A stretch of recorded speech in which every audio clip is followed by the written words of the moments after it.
good morning. Once again I welcome you to this course soil mechanics, and last few classes I have discussed about very preliminary on shear strength, background only I have discussed. Now, I will discuss really on soil shear strength of soil, and what I have gone through as background, and we have mentioned that when there is a at a particular point inside the mass, because of the externally applied load, we can see that at a point state of stress, and of course, initially we have seen in 3-dimensional form, and then we discussed in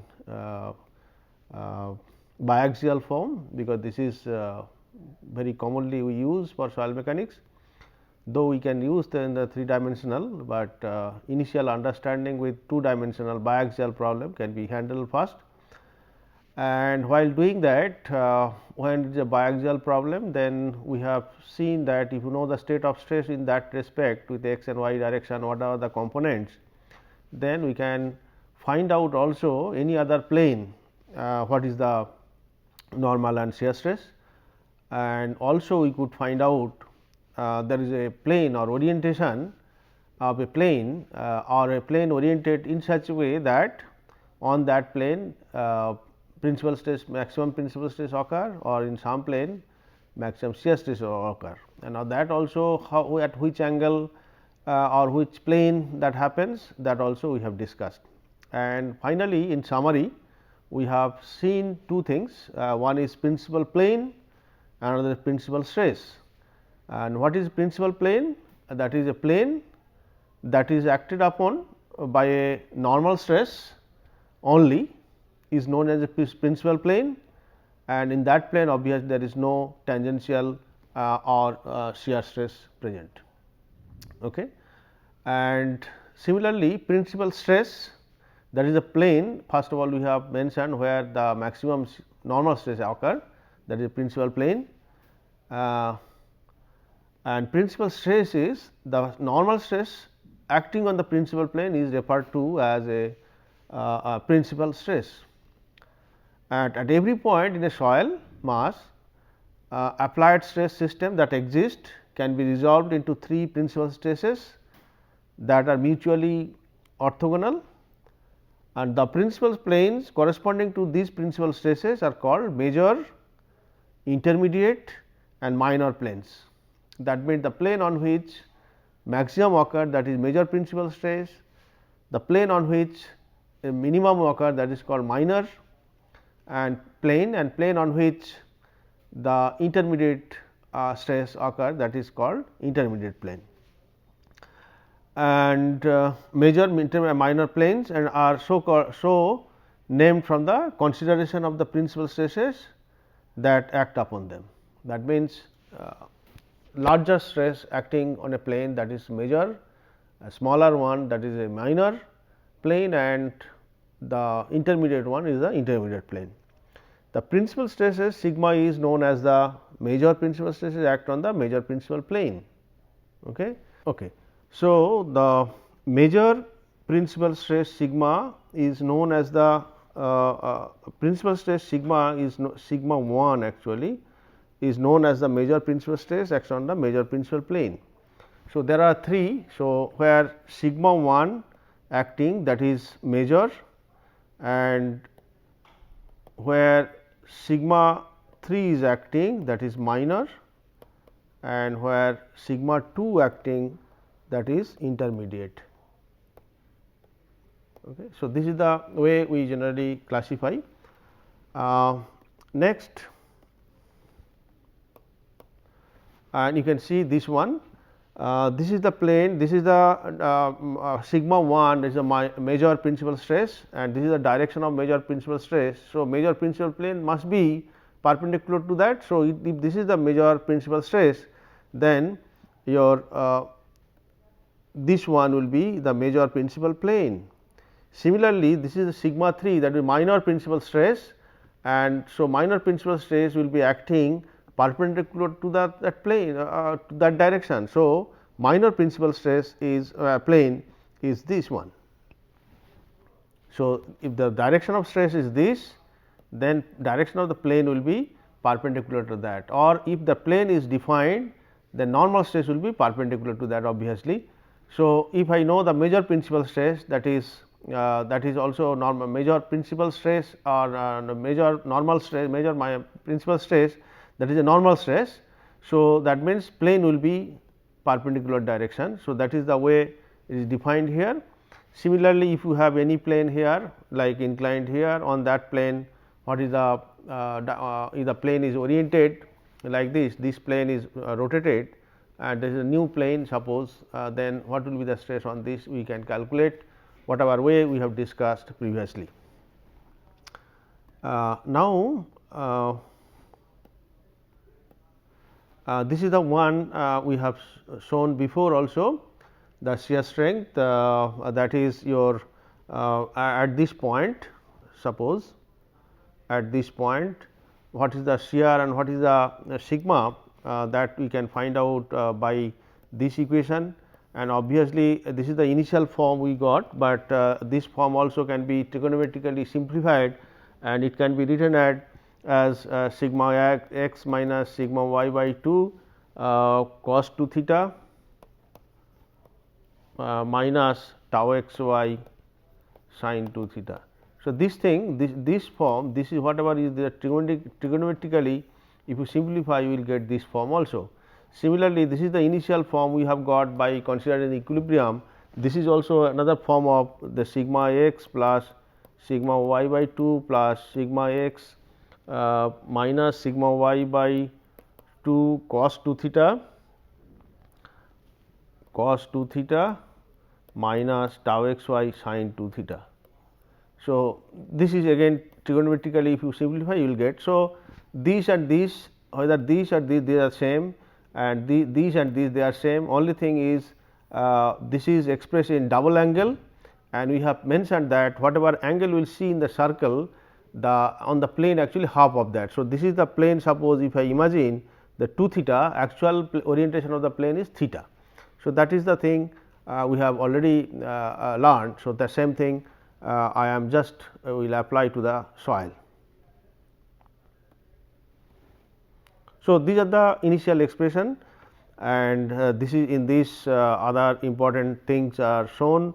If I draw a Mohr circle here, on this Mohr circle, this is actually major principal stress sigma 1, this is minor principal stress, and if I take a point here, suppose point D, then that is a plane, either this is the plane, suppose if I consider on that plane what is the normal and what is the shear, by using this equation one can find out.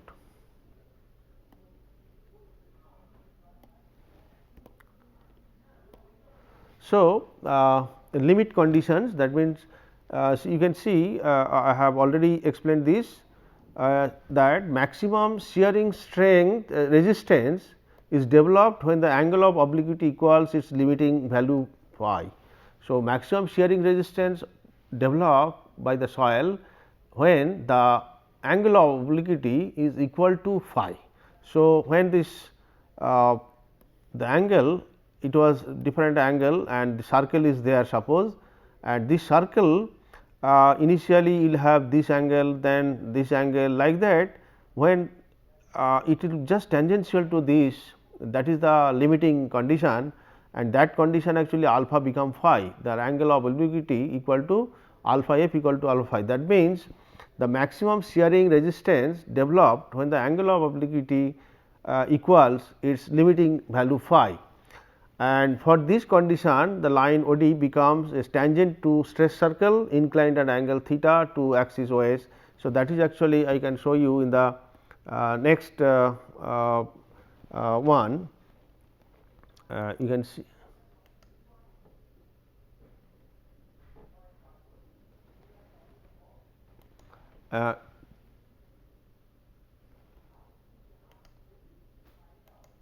you can see in this, this is the circle, and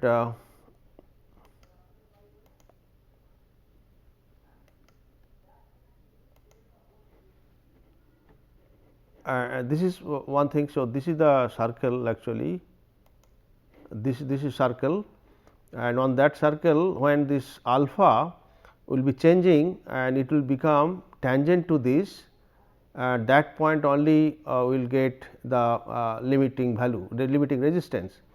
And so, with this observation another further observation will be done, that is you can say oh sorry.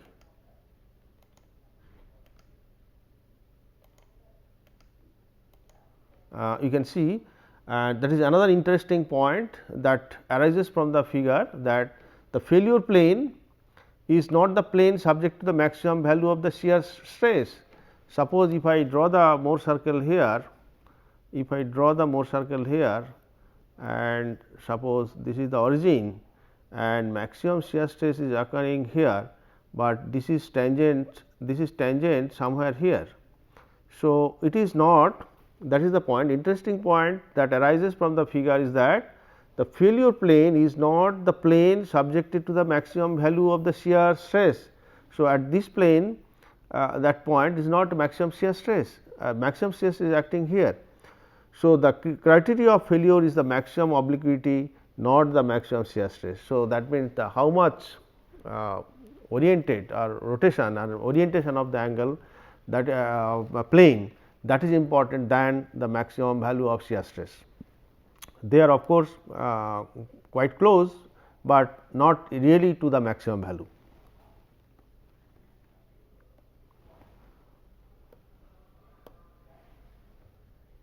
And if phi is assumed constant for a certain material, most of the soil material we will show you later on that your phi value for a particular soil, a definite value of phi will be there. Again if you change the condition, the phi value will change, the same soil, but still for the time being suppose all conditions are same, and for a particular soil phi is constant, suppose if I consider, and then the shear strength of the material can be represented by a pair of lines passing through the origin and O at angles O plus and O minus to the axis O x. Suppose you can see this is the axis O x and plus phi minus phi, this is a phi, that line I can draw tangential to this. And so, if this is the one, then to the axis these lines comprise the Mohr strength envelope for the material. That means, what is the meaning of it? That means, the strength envelope, that means along the failure, if I consider sigma and tau, if we change, then failure will take place, whatever failure, those points will be within that only. And state of stress represented by circle A is quite stable. So, that is other two observation is you see, suppose I have drawn, this is the for a particular soil, the phi is constant, suppose if I assume, then this is failure envelope, this is the orientation, actually we know the maximum. So, if I draw a circle tangential to this, that means it is just at the verge of failure. Whereas, if I consider another circle which is also representing the state of stress or location of the state of stress at some condition, state of stress, and this is the one at a particular point state of stress, if I plot and if I get this circle, that means the soil is much stable, and whereas it is just stable, if I change little, failure will occur, and this is actually much below the stable condition, much better than the stable condition. Similarly, if I stress the material in such a way, the Mohr circle become such a big one. Okay. So, it is going out of the envelope, that means it is totally unstable or it will be failure.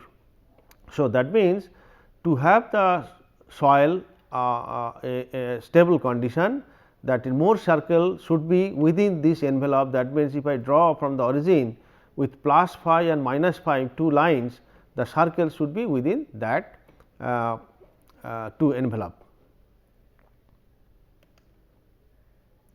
So, that is the thing, state of stress represented by circle A is quite stable, as the circle lies completely within the strength envelope, that is inner circle.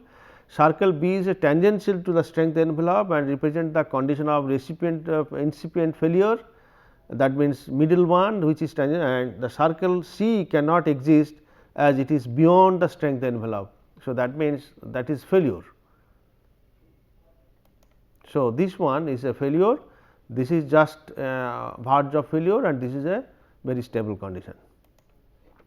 Now, relationship between theta and phi, that is orientation angle theta, the plane oriented theta, and phi is the angle of internal friction. From this is the thing actually we have to now find out the relationship, and that relation, for that relationship we can take the help of the diagram, that is in the this one you can see this. I can consider a triangle, I can consider this triangle, and then from this triangle if this is 2 theta, then this plus this will be theta, and again this and this is same. So, this and this angle will be theta. So, this is theta, this is theta, and so by based on this observation I can formulate this way. You can see DCO is 180 minus 2 theta, angle DCO D and DCO, this angle 180 minus 2 theta, because this total is 180. So, 180 minus 2 theta, this angle, and your in triangle ODC, angle DOC is phi, ODC is 90 degrees, DOC is a phi, DOC is the phi, and sorry, and your ODC is 90 degrees and OCD is 180 minus 2 theta. ODC is 90 degrees, you can see ODC, this is actually since a tangent and this is radius. So, this angle will be 90 degrees. So, this is 90 degrees, this is phi, and this is 180 minus 2 theta. So, if that is the one, and this angle sum to be summation should be 180 degrees. So, phi plus 90 plus 180 minus 2 theta will be equal to 180.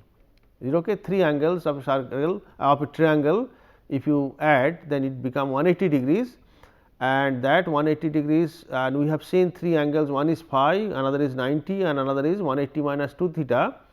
So, then this one if you simplify, you will see theta equal to 45 degrees plus phi by 2. So, this is the one. So, this is if this is the plane, actually this is the plane and failure plane, and this is phi envelope. So, what is the relationship between the failure plane and the angle of internal friction? So, that is theta equal to 45 degrees plus phi by 2.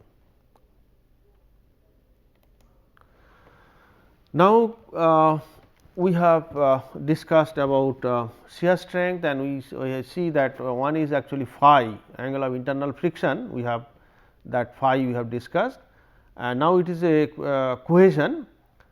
It is possible to make a vertical cart in shields and clays, and for this cart to remain standing unsupported for some time. This cannot be done with dry sand, which on removal of the cutting implement will slump until its slope is equal to the angle known as angle of repose. So, that means in a silt and clay, suppose this is the one, but you can make some cart. Suppose if you make an excavation here, up to some depth it will stand without any support, but if it is a sandy soil, suppose this is a sandy soil, and then if you try to excavate, then it will actually this slope will fail and it will have some final inclination. So, this cannot be done with dry sand, which on removal of the cutting implement will slump until its slope is equal to an angle known as angle of repose. That means, the soil will form an angle which is equal to the angle of repose, which is nothing but equal to phi. In silt and clays, therefore, some other factor must contribute to shear strength. That means, silt and where sand is not able to stand, whereas silt and clay is able to stand. What is the reason? The reason is that silt and clay also possessing something that is some other factor must contribute to shear strength. That is what, and this factor is called cohesion. That means, when the dry sand, the shear strength contributes from the angle of internal friction, that is phi, whereas in silt and clay there may be phi. In addition to that, there is some other parameter which actually can help to stand unsupported, that is because of the presence of cohesion. That means, cohesion also contribute to the shear strength.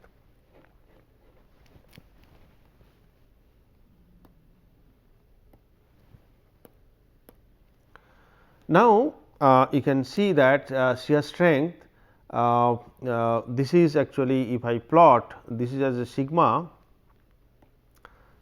We generally plot one axis is sigma, another axis is tau, and then your failure envelope typically will have this form. There will be intercept here, that is equal to the cohesion, and this is this inclination will be phi.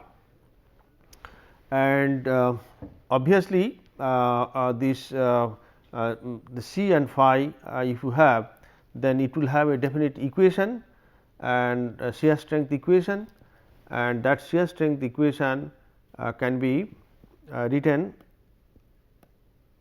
in this form.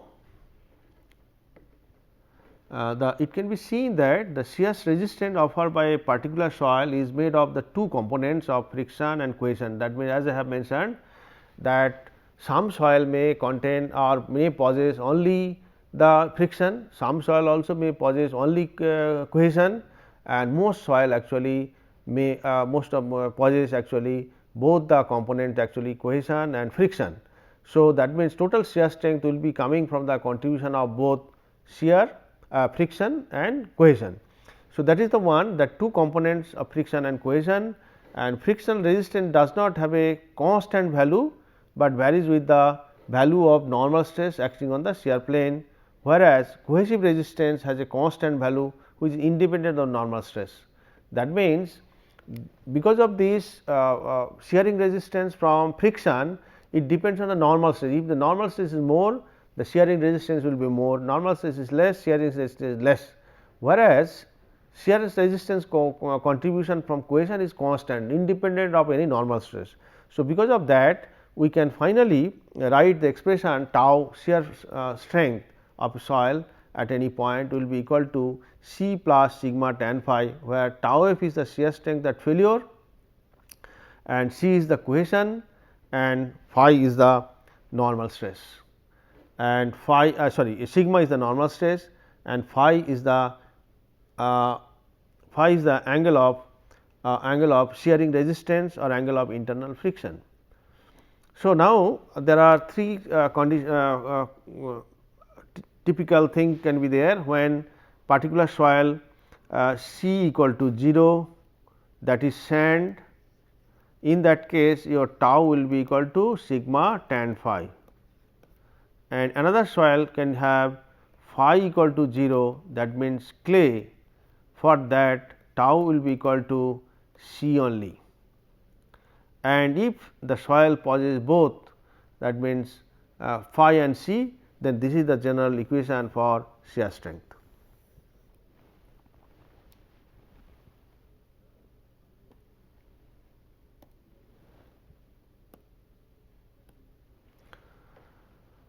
And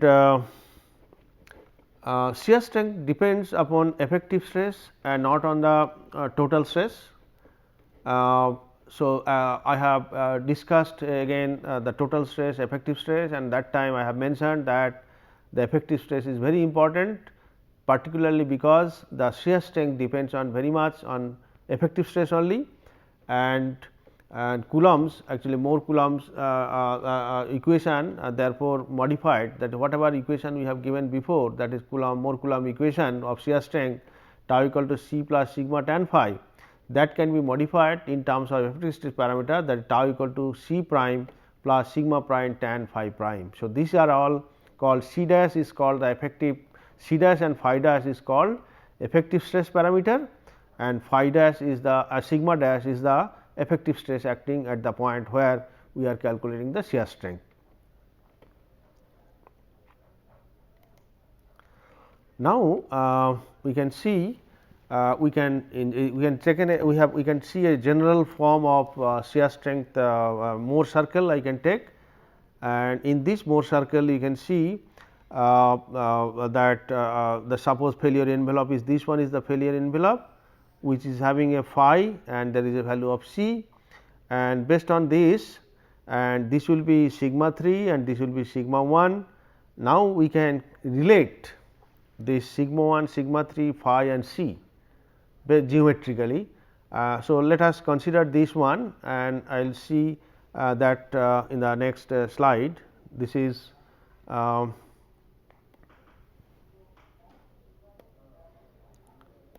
you can see now that sin phi, that means we can sin phi in the previous one, sin phi if I consider this is actually phi, this angle is a phi, this angle is a phi. So, if I consider sin phi, that means I can this triangle I can consider, and based on this triangle sin phi equal to actually this is 90 degrees. So, this by this, this by this. So, this C D by C O dash. So, if that is the case, then sin phi I can write in those in terms of some known parameters. So, this is how much up to this how much, up to this how much, all those, and this is what all in terms of that I can express. So, sin phi equal to d c by O dash c, as I have mentioned, and d c will be you can see half sigma 1 minus sigma 3. This is d c is the radius, d c is the radius. So, it will be half sigma minus sigma 1 minus sigma 3, and O dash c will be k plus half sigma 1 plus sigma 3. So, k is what actually we have shown here, k is taken as this much. So, this plus this, and this one actually half sigma 1 plus sigma 3. So, that means I can sorry.